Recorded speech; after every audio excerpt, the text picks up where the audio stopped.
Et j'ai confiance parce que la façon dont Papis nous a expliqué la suite, nous avons la partie technique, mais en termes de mise en œuvre, ils vont signer des conventions avec les bénéficiaires pour exiger une exploitation sur les 5 ans, avec des contrats signés en bonne et due forme. Parce que souvent, ce qui se passe, c'est que les gens commencent un cycle, ils finissent un cycle, mais ils ont du mal à reprendre un deuxième cycle. Or, ils ont quand même sécurisé cette partie-là. C'est pourquoi j'ai confiance et ça m'encourage encore plus. C'est une vision donc à long terme.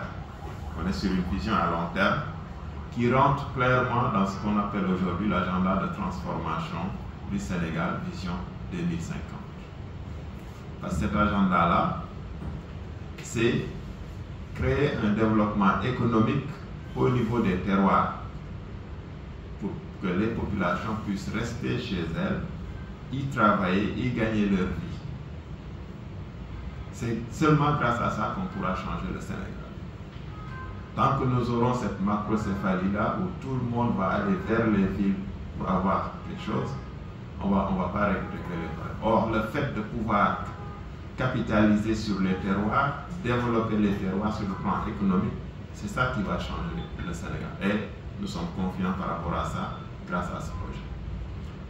Une fois que ce projet a été également ficelé à l'ANA, nous l'avons remis à la convergence à travers Papis. Voici votre projet. Voilà. Maintenant, ce qui reste, c'est il faut trouver de l'argent. Papis, c'est quelqu'un de très dégourdi.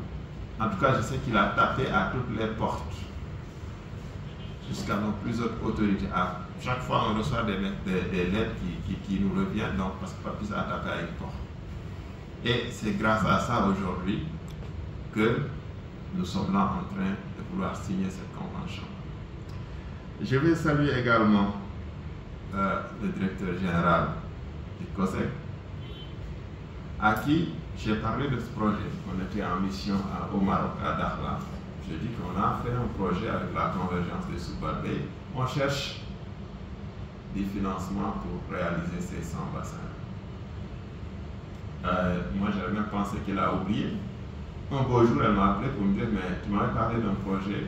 Voilà, moi, j'ai un peu d'argent dans la RSE que j'aimerais bien mettre à la disposition de ce projet. Et les équipes techniques ont commencé à travailler ensemble jusqu'à la réalisation de ce projet et de cette signature aujourd'hui. En tout cas, je salue son dynamisme, mais également sa générosité.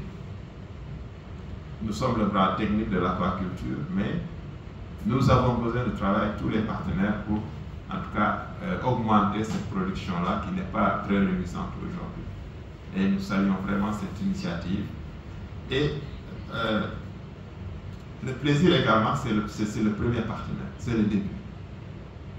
Et comme je le disais hier également, je souhaite que ce soit l'étincelle qui va faire, je ne dirais pas le feu de brousse, en tout cas un grand feu, une grande lumière pour toute la vallée du fleuve Sénégal et pourquoi pas pour tout le Sénégal. En tout cas, je vous en remercie.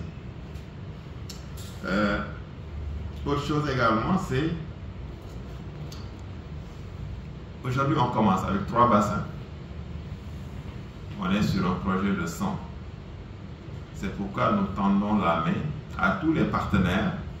Je sais que Papis en a déjà démarché, comme le PRDC qu'on a rencontré à Hornolde. On a d'autres partenaires également à qui on en parle. Comme il le disait, j'en ai parlé au directeur adjoint de la FAO. Je pense que je leur ai même transmis le projet. Il faudrait juste qu'on puisse travailler ces gens-là pour qu'on puisse augmenter donc, le nombre de bassins. Parce que le projet il est conçu de telle sorte que chaque partenaire peut choisir la partie vers laquelle il veut diriger ses financements. La partie, je parle donc de territoire. Donc c'est pour ça, donc, je pense que je suis optimiste que d'ici 2-3 ans, peut-être nous pourrons en tout cas financer tous les 100 bassins qui sont donc l'objectif dans ce projet. En tout cas, c'est vraiment des mots de remerciement à l'endroit de tout le monde, des techniciens qui ont travaillé d'arrache-pied pour mettre ça sur pied, mais également la collaboration, celle qu'il y a eu entre le COSEC, entre l'ANA, et également la convergence des sous-Balbert, et surtout l'engagement de ces sous-Balbert. On a été à la journée de remise des diplômes, on a vu la mobilisation, on a vu l'engagement, la volonté de faire.